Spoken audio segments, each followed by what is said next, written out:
Alors la suite du cours sur les suites, donc la représentation graphique d'une suite, vous avez déjà vu depuis la fin du collège la représentation graphique d'une fonction. On peut représenter exactement de la même manière une suite directement, alors soit à la main, soit sur un tableur, sur une calculatrice ou même avec Python. Donc la définition de la représentation graphique d'une suite, c'est on a un repère et on va placer tous les points ayant pour coordonnées donc n en abscisse et u indice n, un en ordonnée. C'est-à-dire que ça fonctionne exactement comme pour la représentation graphique d'une fonction. On va placer les points de coordonnées 0, U0, 1, U1, 2, U2, 3, U3. La seule différence, c'est que lorsqu'on représente une fonction, on place les points et on les relie. Lorsqu'il s'agit d'une suite, on ne les relie pas.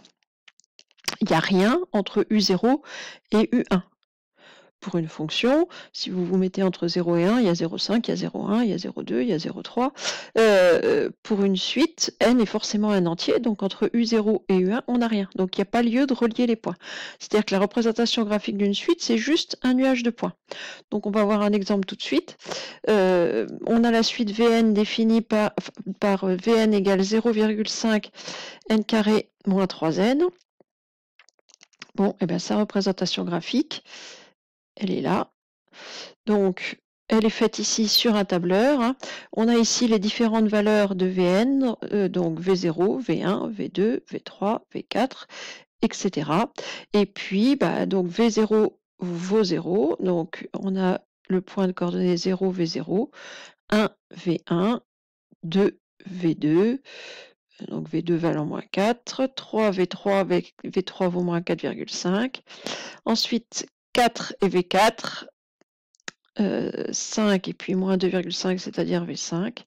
Et ensuite 6 V0, 6 V6 pardon, qui vaut 0, 7 V7, et on place comme ça les points sans les relier. Donc la représentation graphique d'une suite, ça fonctionne exactement comme la représentation graphique d'une fonction, à une exception près, on ne relie pas les points.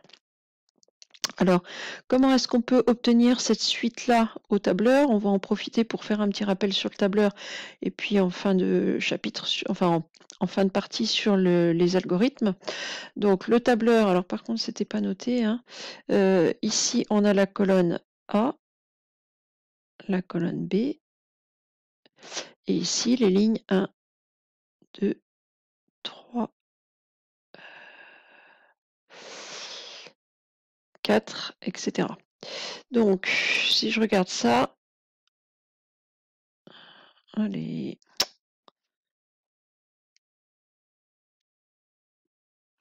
Donc dans la cellule B2, donc dans la cellule B, donc la colonne B et c'est la deuxième colonne, je suis perdue là. Donc la cellule B2, c'est celle qui est ici. Quelle est la formule qu'il faut rentrer si on veut avoir l'affichage de tous les termes de la suite? Donc étant bien entendu que ici on a rentré tous les entiers, on démarre à 0 et on rentre tous les entiers. Ici, la suite étant définie de valeurs explicites, le nombre qu'on veut là, c'est 0,5 fois le nombre qui est ici qu'on va mettre au carré, moins 3 fois le nombre qui est là. C'est-à-dire pour V0, on va faire 0,5 fois 0 au carré, moins 3 fois 0. Pour V1, on va faire 0,5 fois 1 au carré, moins 3 fois 1. Donc c'est cette formule-là qu'il faut rentrer sur un tableur. Alors lorsque vous rentrez une formule sur un tableur, il faut toujours commencer par un égal. Donc la formule qu'on va rentrer, elle commence par égal. Donc notre formule, nous, c'était, on va la reprendre là, je vais la recopier, 0,5 n au carré moins 3n. Donc 0,5 fois le n, nous, il est en A2, donc on va mettre 0,5 fois A2, c'est-à-dire on va bien avoir n qu'on va mettre au carré. Alors, égale 0,5. Alors le fois sur un tableur, c'est l'étoile, hein, fois Donc notre indice ici, il est en A2 puisqu'on est sur la cellule B2. Le carré sur un tableur, comme toutes les puissances, il faut mettre un accent circonflexe et un 2. Moins 3n, donc moins 3 fois. Et le n ici, il est encore une fois en A2. Et ensuite, si on fait glisser cette formule-là, sur la ligne suivante, on va avoir, au lieu d'avoir A2, A3, puis A4, c'est-à-dire que dans notre tableur,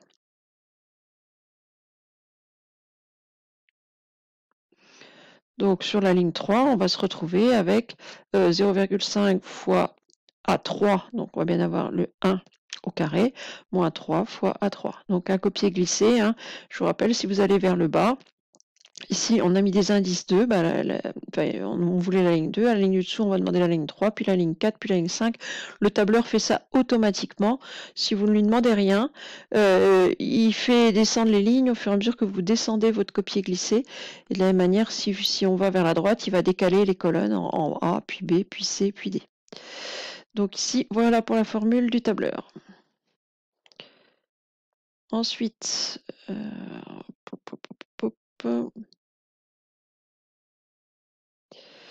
si on a une suite ici définie non plus par formule explicite, mais par récurrence, comment est-ce qu'on va la programmer? Donc une suite définie par récurrence. Alors, avant d'aller plus loin, on va quand même regarder rapidement la représentation graphique. Donc ici, on a les différents termes de la suite. On va voir tout à l'heure comment ils ont été affichés. Et ici, la représentation graphique. Donc, on a le point de coordonnées 0, W0, c'est-à-dire 0, 32. Puis le point de coordonnées 1, W1, c'est-à-dire 1, moins 6. Le point de coordonnées 2, ici 2, 13, c'est-à-dire 2, W2. Puis 3, W3.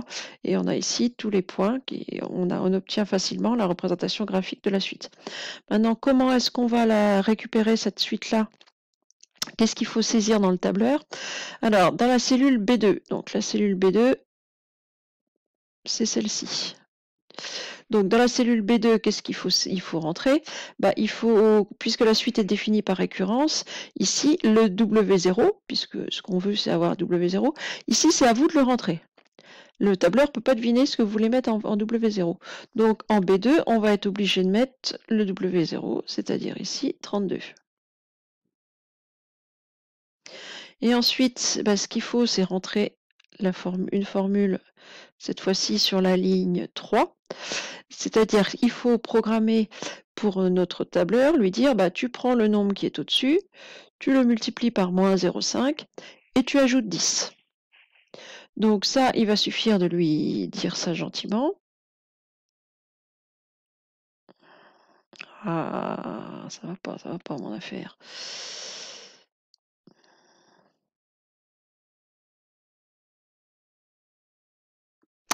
Donc dans la cellule B3, on va rentrer la formule.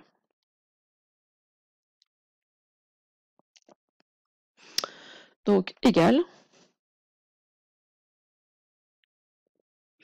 Et je prends mon calcul. Donc mon calcul, c'était moins 0,5 fois WN, donc moins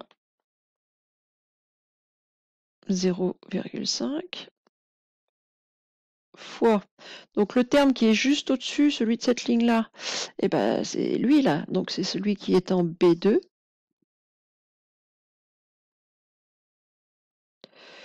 Plus 10. À ce moment-là, donc le tableur va donc faire moins 0,5 fois 32, c'est-à-dire moins 16, plus 10, moins 10, moins 6. Et quand on va faire copier-glisser, le B2 qui est là va devenir un B3. Donc on va bien faire le calcul, moins 0,5 fois moins 6, c'est-à-dire 3, plus 10, c'est-à-dire 13. Donc on peut saisir assez facilement une suite au tableur, qu'elle soit définie par récurrence ou de manière explicite, c'est absolument, ça se fait très très bien. Et puis dernière façon de récupérer les termes d'une suite. Bon, je suis pas très habile, hein.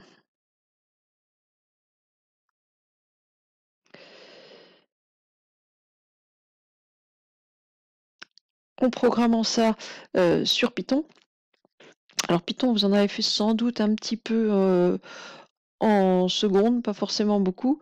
Donc le tout, c'est de dire à notre programme, on initialise à 32, et puis si je veux par exemple, je sais pas moi, W13, il faut faire 13 fois, tu prends le nombre auquel tu étais, tu le multiplies par moins 0,5, puis tu ajoutes 10. Si je veux W15, eh ben, il va falloir que je le fasse 15 fois. Donc ici, c'est une suite qui va dire, bon, on a la définition par récurrence de W, n, c'est-à-dire ici, on a en variable n, on va mettre, si je veux W10, ici, je vais demander récurrence W de 10. Donc, on initialise à W0 égale 32, on initialise.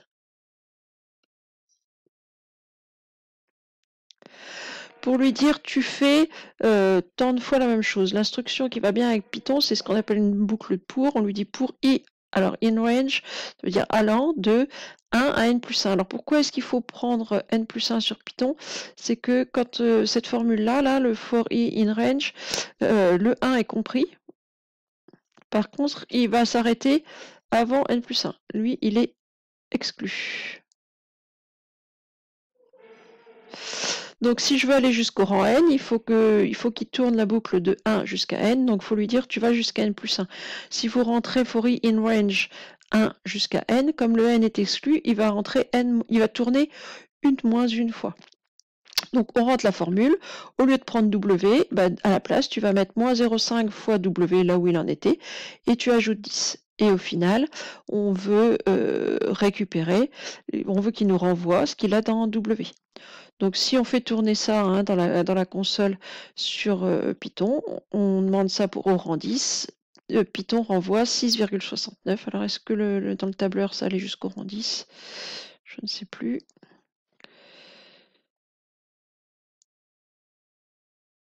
Oui, juste au-dessus. Voilà. Donc le rang 10, on l'a là. Donc on retrouve bien le 669. Voilà pour cette partie-là. Donc à retenir essentiellement la représentation graphique d'une fonction et les différentes façons de le programmer, notamment au tableur.